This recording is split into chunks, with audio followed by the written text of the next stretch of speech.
This video is about how I assembled this craft cart. I made it for my model trains, but it could be used for any craft. I got the idea from a YouTube channel called DIY in Digital, which is a model railroading channel. I will link it below. It was a learning experience, so let's see how I built it. This is the cart, which I bought at Michael's. You can get them at Amazon and IKEA, but I think I prefer this one. I bought some trays at the dollar store to be potentially used as organizers for the various cart trays. I also bought these handles at Home Depot. They're to lift the worktop off the cart. Here are some more organizers I got from the dollar store. This is the cutting mat that I bought at Michael's. Now on to the assembly of the cart. These are the various pieces of the cart, all opened up and waiting to be assembled. Here's the cart all assembled. I didn't film the step-by-step assembly since it's pretty simple. There are instructions included and there are videos online if you do get stuck. The only tool I needed was a small wrench to tighten the casters at the bottom. The wrench is included. There was a lot of plastic waste. It's too bad industries can't figure out how to get along without so much plastic. The planet could use a break. Here's the worktop I'll be using. I got it from an old wooden TV table. I didn't film how I removed the legs, but I'll show you how I did it. I made a cut here with a large Dremel cutting disc, and I made this corresponding cut on the other side.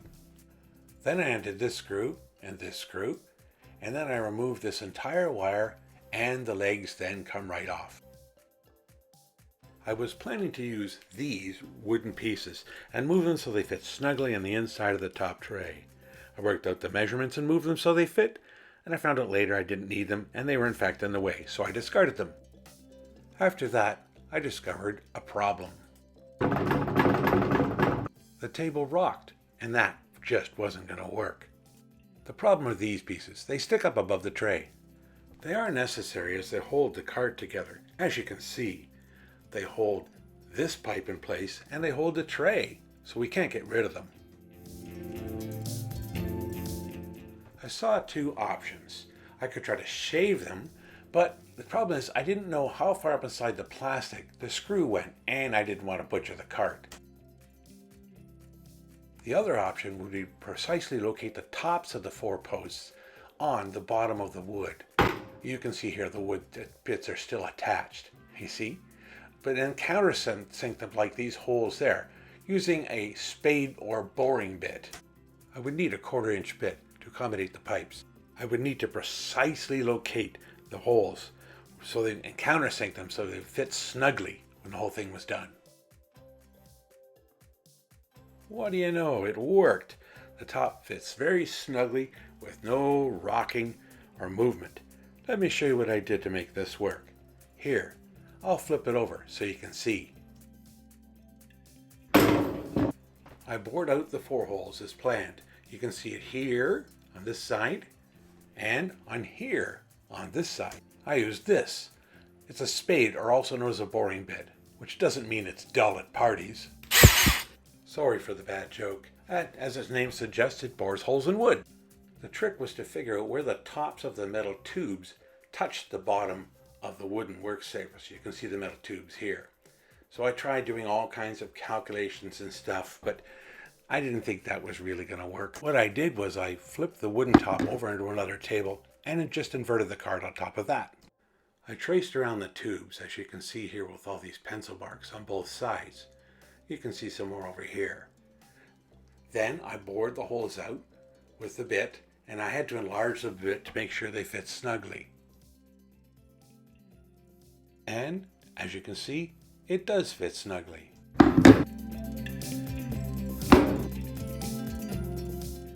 And you can see there is no gap between the tabletop and the top of the tray.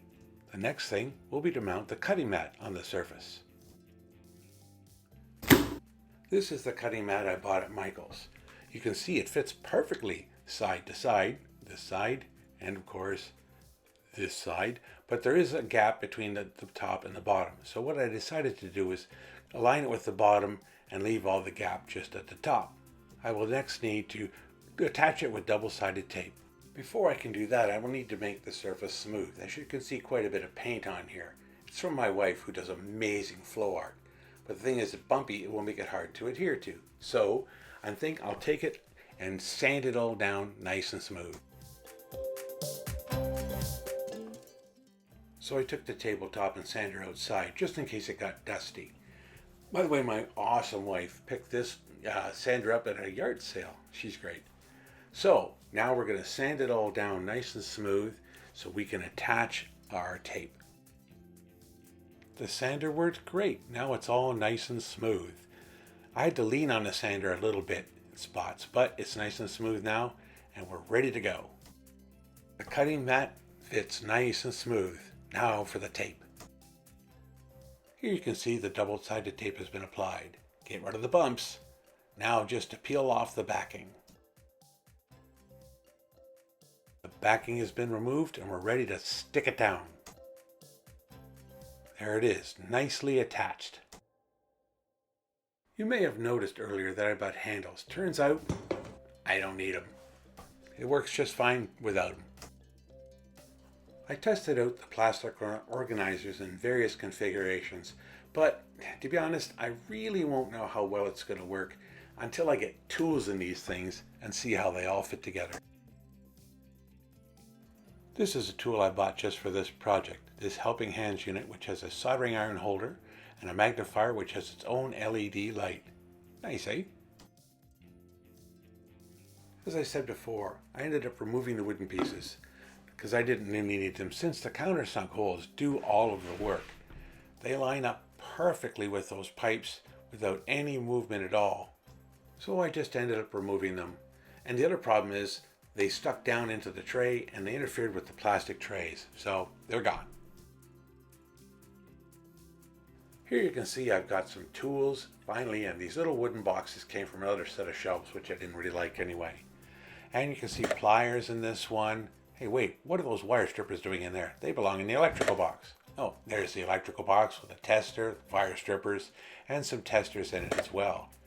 Now, over here, we've got some tweezers and files, this interesting suction pickup tool that I use. And then down here below, I got some scissors and utility knives and heavier tools. And then over here, I got X-Acto knives. I have more X-Acto knives to put in there. And over here, we see some paint and marking tools and gloves underneath there. Down here is the caddy for my Dremel, plus the Dremel bits and more Dremel bits in that box. And over here, I get the Helping Hands plus my chopper down below. And on the side, we've got the, my American friends. Well, this is a milk bag holder. It's a Canadian thing. But I can put tools in it while I'm working. And over here, I've got my steel ruler, which I bought at Michael's. I put an end scale on the back of it, because I'm an end scaler. And I just made this little paper clip thing to hang off the side. Now we're all organized. I didn't put any airbrushes or paints or paintbrushes in here. That's a project on its own. And now we put the lid back on. And here we have a nicely organized mobile workspace. Of course, now I have to get back to cleaning up and organizing my train room and my office. And of course, getting back to building models. Thanks for watching. We hope you like and subscribe.